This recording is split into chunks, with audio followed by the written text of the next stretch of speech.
2024년 4월 30일 화요일 한국일보 사설을 읽어드리겠습니다.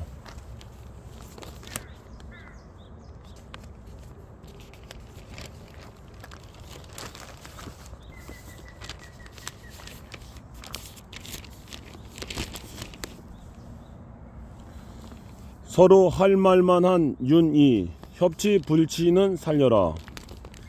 윤석열 대통령과 이재명 더불어민주당 대표가 어제 용산 대통령실에서 2시간 10분 차담회를 갖고 국정 현안을 두루 논의했다. 윤 대통령이 취임 2년 만에 처음으로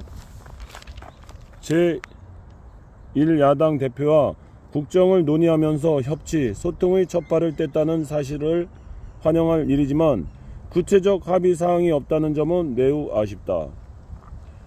다만 양측이 소통을 지속하기로 한 만큼 정치 복원과 민생 해결이라는 국민 기대에 부응하기 위한 노력이 필요해 보인다. 윤 대통령은 최근 대통령실 참모들에게 정치하는 대통령이 되겠다고 말했다고 한다.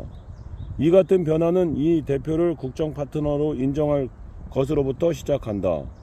이 대표가 모두 발언에서 15분간 김건희 여사에 대한 의혹 등 다소 불편한 수 있는 현안까지 작심 발언을 이어갔음에도 윤 대통령이 경청하는 모습을 보인 이유일 것이다. 그러나 이 대표가 민생 회복을 위한 긴급 조치로 요구한 민생 지원금 지급과 이를 위한 추경에 대해선 서로 이견만 재확인했다. 윤 대통령이 제안한 민생을 위한 여야정 협의체와 관련 이 대표는 국회를 우선 활용하자는 입장을 밝히며 온도차를 보였다. 다만 의대 증원 등 의료개혁에 대해선 공감한 만큼 서로 조율 가능한 현안 논의부터 시작하면서 협치를 위한 불씨를 살려야 한다. 총선 결과는 윤 대통령의 국정 운영 기조를 전환하라는 민심의 준엄한 요구였다.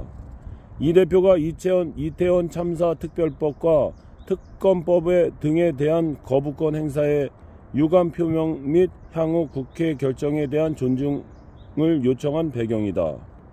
그러나 법안에 대한 거부권 행사는 대통령의 고유 권한인 만큼 윤 대통령이 수용을 거부했다. 대통령실은 이태원 참사 조사 재발 방지책 유족 지원에는 공감한다는 설명을 했으나 민주당은 윤 대통령이 독소 조항 등을 들어 법안을 거부한 것으로 이해했다. 연금개혁도 민주당은 21대 국회에서 처리를 요구했으나 윤 대통령은 22대 국회에서 논의하자는 입장으로 갈렸다.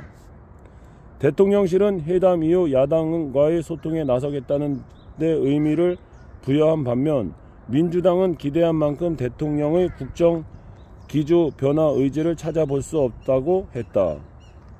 의제 조율 등 성사 과정의 우여곡절이 말해주듯 양측은 첫 술부터 배부르기 어려운 회담이었다는 사실을 염두에 두어야 한다. 윤 대통령부터 불통 이미지 불식을 위해 영수회담 정례화를 적극 검토해야 할 필요가 있다.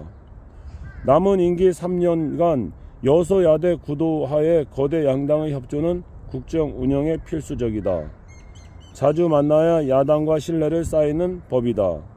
윤 대통령과 이 대표가 정기적으로 만나 신뢰관계를 구축한다면 지난 2년간 민주당의 입법 독주와 대통령의 거부권 행사라는 정치의 고지를 끊어낼 기회를 찾을 수 있을 것이다. 사람인지라 자주 만나고 소통해야 그 안에 답이 있다고 생각합니다.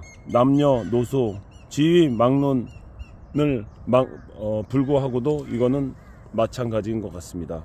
오늘 하루도 행복한 하루 되십시오. 감사합니다.